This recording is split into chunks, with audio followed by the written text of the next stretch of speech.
Please don't leave me. I'm begging you, don't walk away from us. What about the baby? The Victoria Island kitchen wasn't hers, but she made it hers the moment she walked in. She moved her spices to the counter closest to the stove, reorganized the pots by size, and sent the firm's kitchen assistant a look that said, "Touch nothing without asking." Adaeze had learned that borrowed kitchens were like borrowed confidence. You had to own them quickly, or they owned you. She tied her apron, turned the music in her head on, and began. 40 guests, 3 courses. She had done harder things before noon. The pepper soup went out first, and she stood at the kitchen door the way she always did, watching without being seen. She could tell a lot from that moment. The pause before the first spoon, the eyes that closed involuntarily, the elbows that hit the table as people leaned in. She saw all 3 happen at table 7 and allowed herself a small, private smile. Her assistant Ngozi appeared at her shoulder. "One of the executives wants to see the chef." Adaeze raised an eyebrow. "Tell him the chef is busy." Ngozi gave her a look. "Adaeze?" She sighed, wiped her hands, and walked out. He was by the window. Tall, well-dressed, the kind of calm that suggested he was used to being the most comfortable person in any room. When he saw her, he smiled, unhurried, like he had time for it. "You're the chef?" he said. "I'm the chef," she said. He looked at her for a moment, then back toward the table where his colleagues were still eating. "I've had pepper soup my whole life. My mother's, my grandmother's, restaurants in Abuja and London and Accra." He paused. "What did you put in that?" She crossed her arms. "If I tell you, it loses its power." He laughed, genuine, not performative. "Fair enough." He extended his hand. "Emeka." She shook it. "Adaeze." He held the handshake 1 second longer than necessary and said, "Thank you, Adaeze. Truly." She went back to her kitchen and stood at the stove and realized her hands were warmer than the fire in front of her. He called the next evening. She almost didn't pick up. Unknown number, long day. She was already in her house clothes with leftover stew on the stove. She picked up on the last ring. "Adaeze, it's Emeka from yesterday." A pause. "I got your number from the event coordinator. I want to apologize first if that was out of line." She leaned against the kitchen counter. "It was a little out of line," she said. He laughed softly. "I know, I'm sorry. I couldn't not call." She was quiet for a moment. Outside, a generator hummed, and Lagos did what Lagos does at night, loud and indifferent. "What do you want, Emeka?" she asked. "Coffee," he said. "Just coffee. Nothing that requires anything from you. If you say no, I'll leave you alone." She looked at her stove, looked at the ceiling. 1 hour, she said. "That's all I'm giving you." He said 1 hour, and she could hear the smile in it. They met on a Saturday morning at a small place in Lekki she liked because it wasn't trying too hard. He was there before her, which she noted. He stood when she arrived, which she also noted. They ordered, and he asked her how she got into catering, and she told him about her mother's kitchen, about how she used to stand on a stool to reach the counter, about the first time she made a pot of soup alone at 11 years old, and how her mother tasted it and said, "You have the hands." "The hands," he said, leaning forward. "It means something in your hands knows what it's doing before your head catches up," she said. "Some people cook, some people feed. My mother said I was born to feed." He looked at her in a way that made her reach for her coffee cup, just to have something to do with her hands. 1 hour became 4. She didn't apologize for it. He proposed on a Sunday 5 months later. She had been teaching him to make egusi soup, and it was going terribly, and she was laughing so hard she had to hold the counter. "You are not even trying," she said, wiping her eyes. "I am trying," he said. "This thing is just difficult." "It's not difficult, Emeka. You're just impatient." He put down the spoon. She looked up. He had the ring open in his hand, a simple, beautiful thing that looked like he had thought about her specifically when he chose it. "I want this," he said quietly. Every Sunday, you laughing at me in your kitchen, you smelling like pepper and palm oil. I want all of it.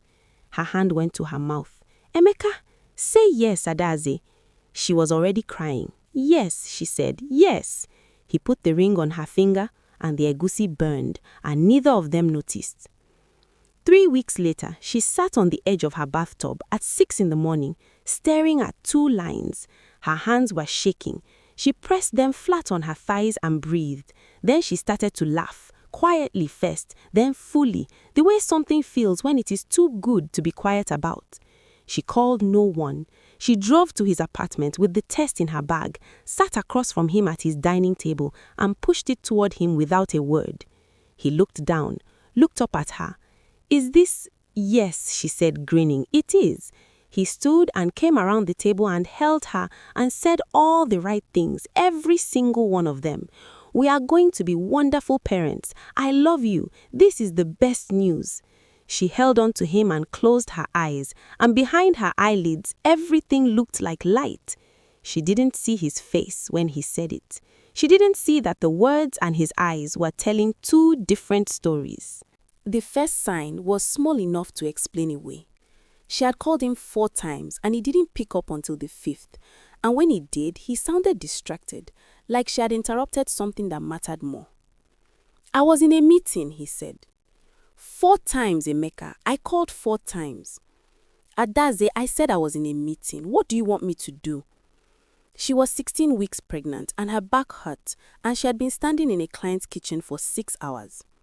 Nothing, she said quietly. Nothing, forget it. She hung up and stood at the stove and told herself this was normal, that stress did things to people, that she was probably being sensitive. Her body was changing every day in ways that surprised her, and she was still working, still showing up, still making other people's events beautiful. She told herself he was just busy. She was very good at telling herself things. He stopped coming home early somewhere around her 6th month. She noticed it first on a Tuesday. She had made his favorite, oha soup, with enough meat to embarrass them both, and she sat at the table at 7 o'clock. Then 8. Then 8:30. He walked in at 9:15 and she was still at the table because she had not been able to bring herself to cover the food and admit what covering it meant. The food is cold, she said. Not an accusation, just a fact, said quietly. He loosened his tie and didn't quite look at her. I got held up. I'll eat it cold. I've been sitting here since 7, Emeka. Adaze, I had a long day. Please don't start. She looked at him, really looked, and something about the way he said don't start, like her waiting was an inconvenience, like her noticing was a problem, made her chest tighten in a way that had nothing to do with the pregnancy. She didn't see anything else. She went to bed and lay on her side in the dark and listened to him move around the kitchen alone. The night she smelled the perfume, she had been having a good day. That was the cruelest part of it. A client had called to say the dinner she catered the previous week was still being talked about. Her feet weren't as swollen as usual. The baby had been kicking in a rhythm that felt almost playful. She was in bed reading when she heard his key in the door. He came to the bedroom and leaned down to kiss her forehead the way he sometimes still did, and that was when it hit her. Delicate and foreign and unmistakably a woman's fragrance, something floral and expensive that had never lived in their home. She went very still. He was already moving toward the bathroom, already creating distance. She didn't say his name. She didn't say anything. She waited until she heard the shower, then she got up carefully, walked to the bathroom down the hall, locked the door behind her, sat on the cold floor and pressed her back against the wall. She didn't sob loudly. She cried the way women cry when they have already started protecting themselves. Silently, thoroughly, with one hand over their mouth so no one hears how much they understand. Before we continue, do tell us where you are watching from. I love to see how far the stories travel. Enjoy. She had told herself she was imagining things. She had repeated it enough times that it had started to feel true, the way a lie does when you need it badly enough. She stopped mentioning the late nights. She stopped sitting at the table waiting. She would plate his food, cover it, go to bed, and stare at the ceiling until she heard his key in the door, and only then would something in her chest unknot just enough to let her sleep. She was 8 months pregnant, and she was using all her remaining energy to not fall apart.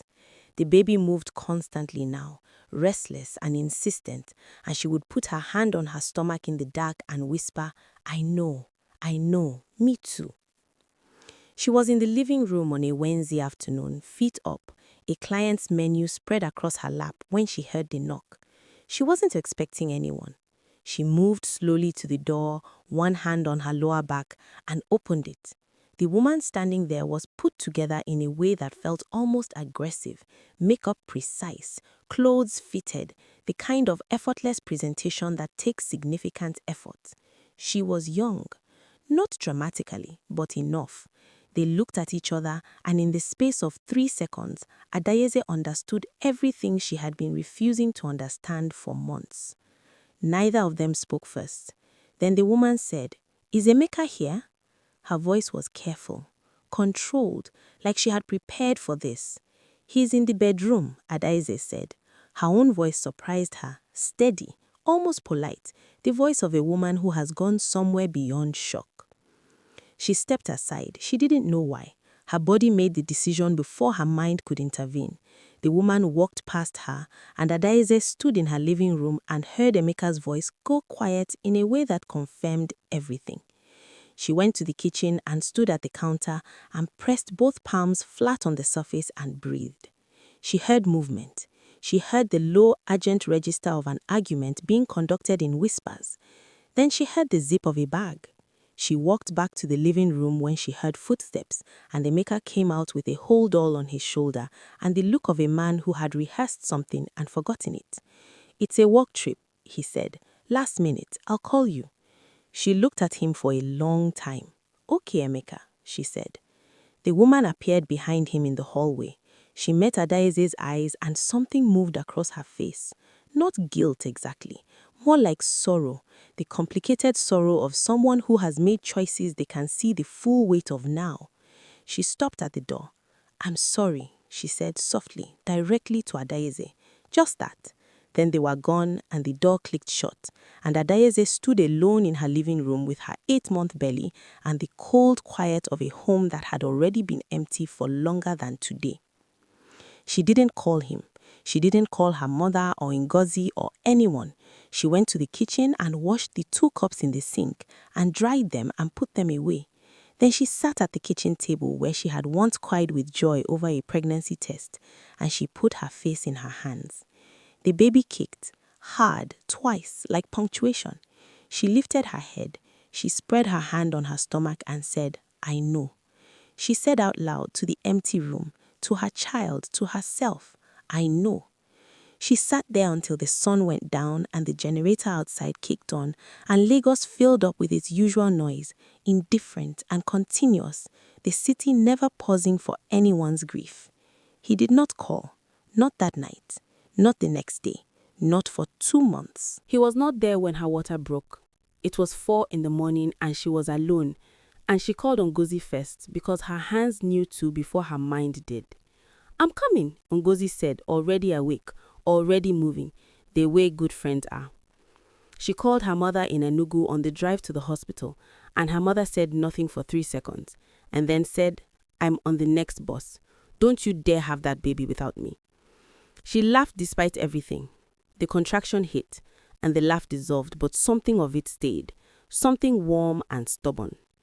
She held Ngozi's hand in the delivery room and pushed and screamed and pushed again, and when they placed him on her chest, she stopped being afraid. He was small and furious and perfect, and he had his father's nose and his father's forehead, and for a moment that was the cruelest thing in the world. Then he opened his eyes. Her eyes, exactly. And when he found her face and seemed to settle, his small fist uncurling slowly, she felt something she did not have a word for, bigger than love, quieter than relief, ancient and certain. Hi, she whispered. I've been waiting for you. She named him Obina. It meant father's heart, and she chose it anyway, not for Emeka, but for her own father, who had died 3 years before, and who would have sat in that hospital chair and cried openly and embarrassed everyone. Her mother arrived the following morning, came through the door of the ward still in her travel clothes, took one look at Adaeze and the baby, and pressed her hand over her mouth. She sat on the bed and held Obina and rocked him and spoke to him in Igbo, soft and continuous, the way grandmothers do, like they are downloading something essential. Adaeze watched and felt the particular relief of being someone's child again, of not having to be the strongest person in the room. She moved back to Enugu 2 weeks later. She packed what was hers, which turned out to be most of it, and she did not leave a note. Her mother's house smelled like uzisa leaves and the particular wood of the furniture her parents had bought when they were first married.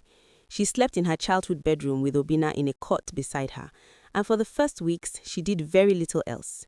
She healed, she fed her son. She let her mother cook for her and did not argue about it. Some morning, she woke up and the weight of everything sat on her chest before she even opened her eyes.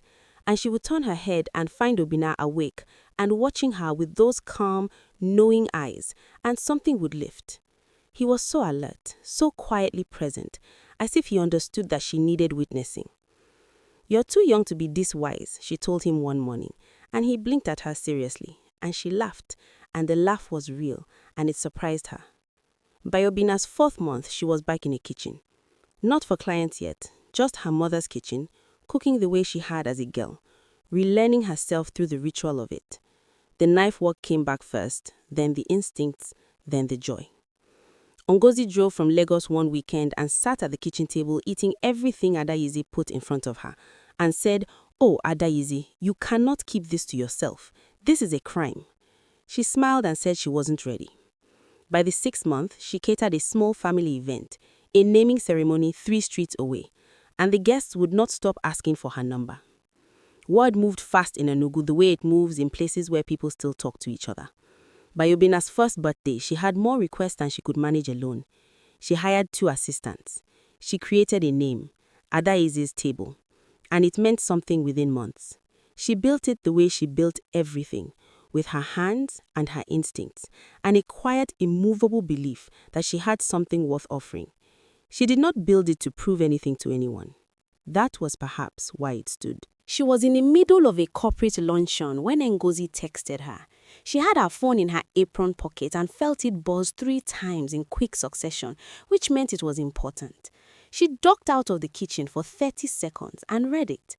"Emeka is in Enugu. He called me asking for your address. I didn't give it to him. Call me."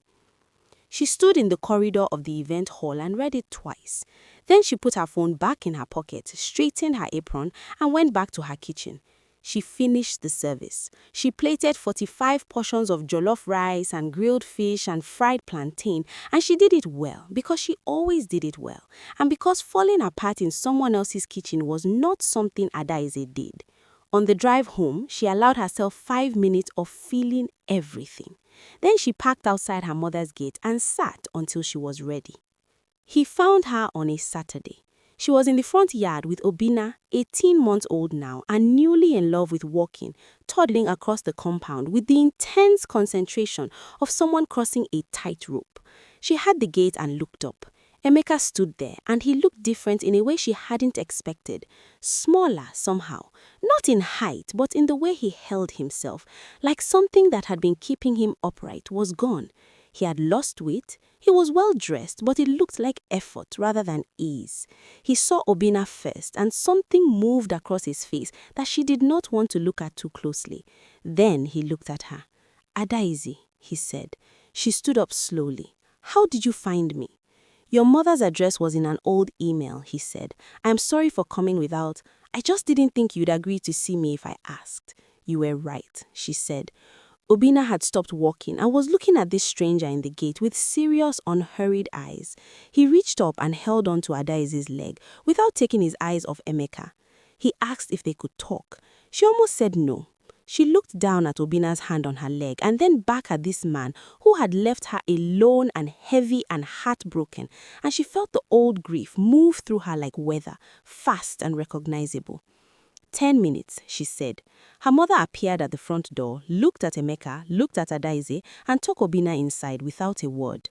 They sat on opposite ends of the bench under the mango tree where she used to do her homework as a girl. He was quiet for a moment. "I ended it," he said, "with her, months ago." She nodded slowly. Okay, she said.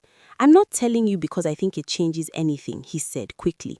I'm telling you because I don't want to sit here with things unsaid. She looked at her hands in her lap. Then say what you came to say, Emeka. He exhaled. I was a coward, he said. I got scared, and instead of telling you, I disappeared into something easier, and I told myself 100 different stories about why it was okay, and none of them were true. His voice was steady, but his jaw was tight. You were carrying my son, and I left you alone, and there is no version of that I can justify. I know that. She didn't say anything. A bird moved in the mango tree above them. I am sorry, Adaisi, he said. I am so sorry. She sat with his words for a long time before she responded. That was something she had learned in the past 18 months, to let things land before she reacted, to give herself the courtesy of a breath. Do you know what the worst part was? She said finally, her voice quiet and even. It wasn't the other woman. It wasn't even you leaving. She turned to look at him. It was sitting at that table every night, waiting for you. The food going cold, me telling myself there was an explanation. I knew, Emeka. Some part of me knew for months, and I kept talking myself out of it because I loved you and I wanted to be wrong. His eyes were wet. He didn't look away. I deserved to be chosen, she said. I deserved someone who came home. He nodded. He couldn't speak. I think you know that. I think that's why you're here. He pressed his hand over his eyes for a moment. When he lowered it, he looked like a man who had finally stopped running and was only now seeing how far he had gone. I want to be in his life, he said. If you let me, I'm not asking for anything from you. I just want to know my son. She looked at the front door where her mother had taken Obina. She thought about his eyes, her eyes, looking up at her in the delivery room. She thought about what it meant to choose well on someone else's behalf. That's his right, not mine to take away, but you'll do it properly, consistently. You don't get to be another thing he waits for. I understand. I mean it, Adaisi. I know you do. I also know that meaning it and doing it are two different things. Show him, not me. She stood. He stood with her the way he had in that coffee shop in Lekki on their first date, an old reflex, and for a fraction of a second she felt the ghost of who they had been to each other, and it ached the way old things do. But she was not the woman who had stood in his kitchen crying on a cold floor. She was not the woman who had covered food and gone to bed and told herself stories. She had built something with her hands, her mother's kitchen, her son's eyes watching her every morning like a small and faithful son. She had built Adaisi's table, and a life that was entirely uncomplicatedly hers. She looked at Emeka one last time with something that was not quite forgiveness and not quite coldness, but something honest that existed between the two. Goodbye, Emeka, she said. She walked back into her mother's house and closed the door gently behind her. In the living room, Obina was pulling himself up on the sofa, concentrating fiercely, and when he saw her face, he broke into the wide, unguarded smile that was hers, only hers, and held out his arms. She crossed the room and picked him up and held him close, and he smelled like baby powder and palm oil and everything she had managed to keep. Outside, after a long moment, she had the gate open and close. She pressed her lips to the top of her son's head. It's just us, baby, she whispered. And it was enough. It was more than enough. That's the end of this story. I hope you enjoyed this amazing story. See you on the next one.